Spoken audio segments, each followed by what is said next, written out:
Անչափ շնորհակալություն ձեզ։ Ազատություն ռադիո։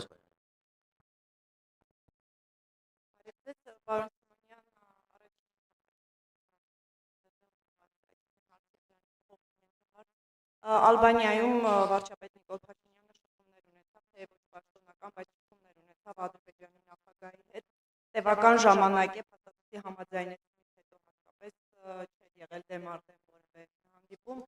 Եթե տեղեկություններ ունեք, հայտնի է, որ Ադրբեջանը նախապայմաններ է հնչեցնում, եթե տեղեկություններ ունեք, արդյոք հաջողվել է այս շփումների ընթացքում որևէ առաջընթաց գրանցել։ Եվ հաջորդ հարցը, պարոն Սիմոնյան,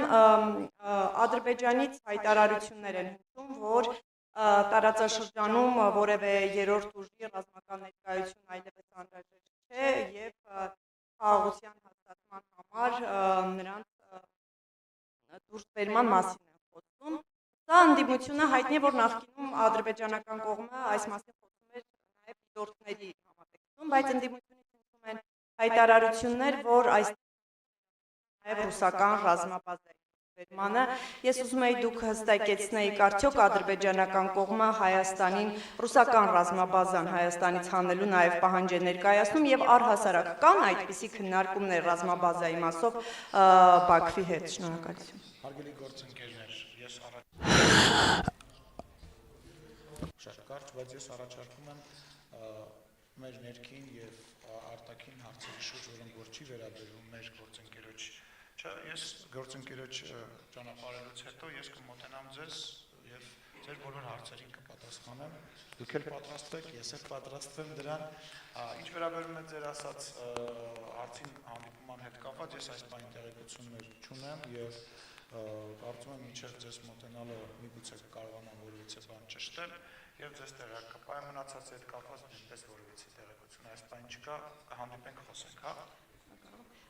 Տիկին նախագահ, քանի որ դուք կարևորեցիք խաղաղության հաստատման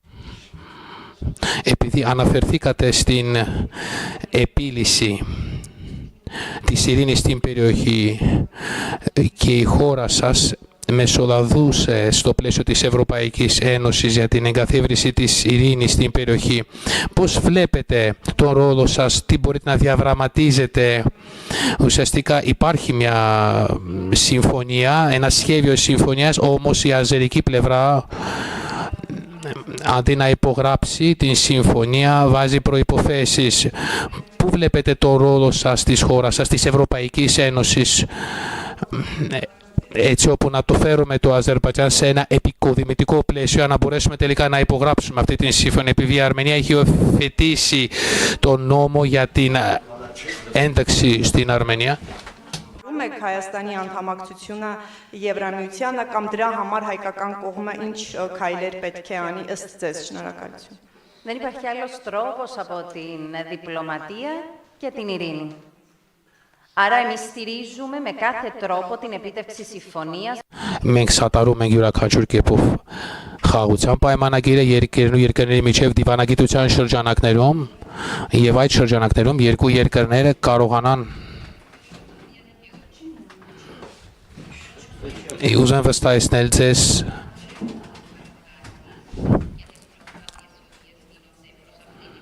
տեսել եմ շատ փորձեր, ջանքեր, որոնք այդ ուղղությամբ արձանագրվում են, բայց հույսով եմ, որ ինչ ստորագրվի, պետք է նաև եւ կյանքի կոչվի։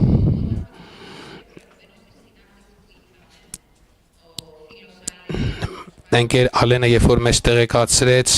այն ջանքերի շուրջ, մենք էլ մեր կողմից հույս ունենք, որ հնարավորինս շուտ կարձանագրվի եւ իօկուտ իշակալի երկու երկրներ դա ել ավելի կամրապնդի դա կօգնի նաև Հայաստանի Հանրապետության անդամակցությանը Եվրոպական միություն, ինչպես նաև եւ մնացած երկրների հետ։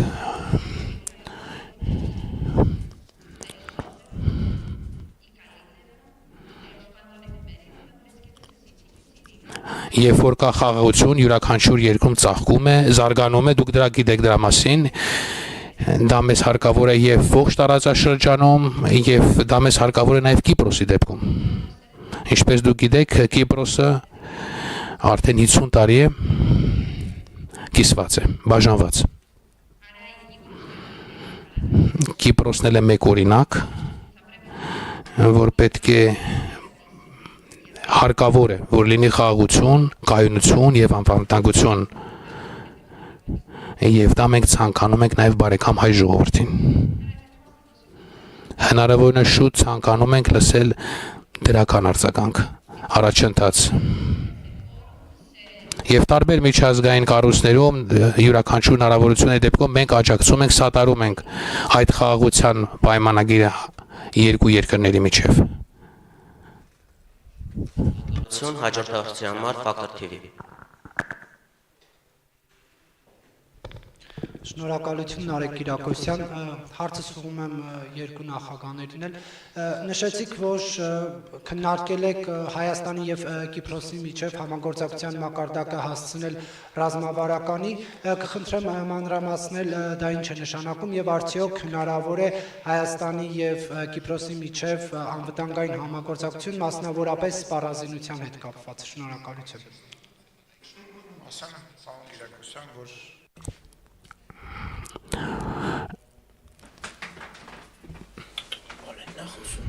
Հայրենա։ Եվ մենք պարլամենտների ղեկավարներս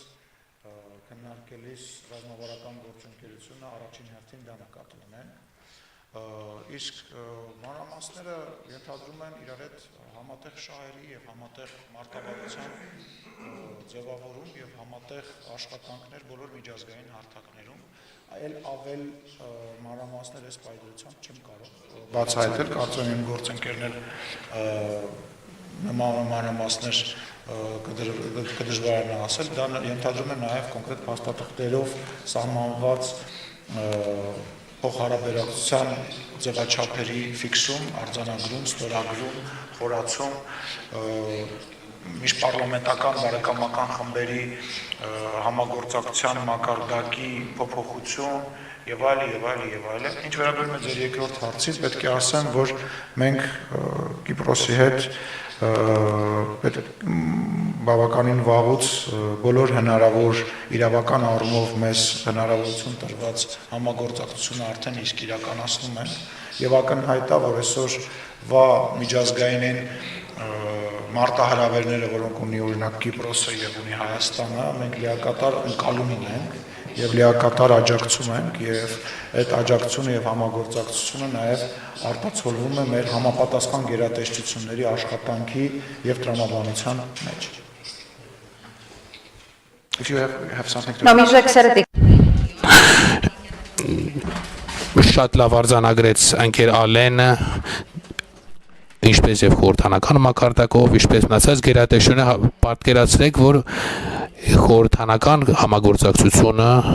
բացում է դարպասներ, դռներ եւ հնարավորություն է տալի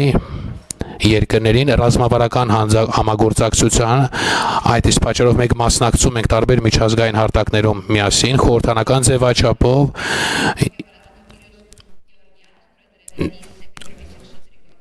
նաև պարոն Գյորգիավիսը, որը արտաքին հանձնաժողովի նախագահն եւ բարեկամական խմբի նախագահն է եւ այդ շրջանակներում մենք կարող ենք ել ավելի խորացնել մեր համագործակցությունը, ինչպես փորձի փոխանակման շրջանակներում, որտեղ որ մենք հնարավորություն ունենք ել ավելի խորացնելու մեր համագործակցությունը, մենք դա անում ենք, իսկ խորհրդաների միջև համագործակցությունը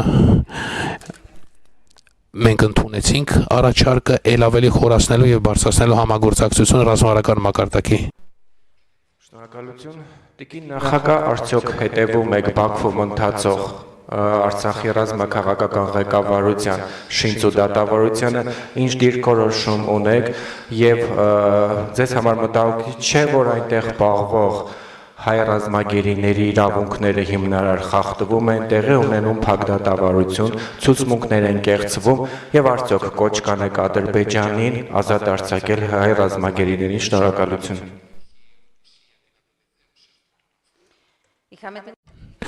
Մենք ունենք հնարավորություն տեղեկանայինք շատ տեղեկություն մեզ տրվեց այդ հարցի շուտ, ես գիտեմ չափազանց գայուն հարց է դա, դիրքորոշումը Կիպրոսի, այն դիրքորոշումը, որ ունի Հայաստանի Հանրապետությունը,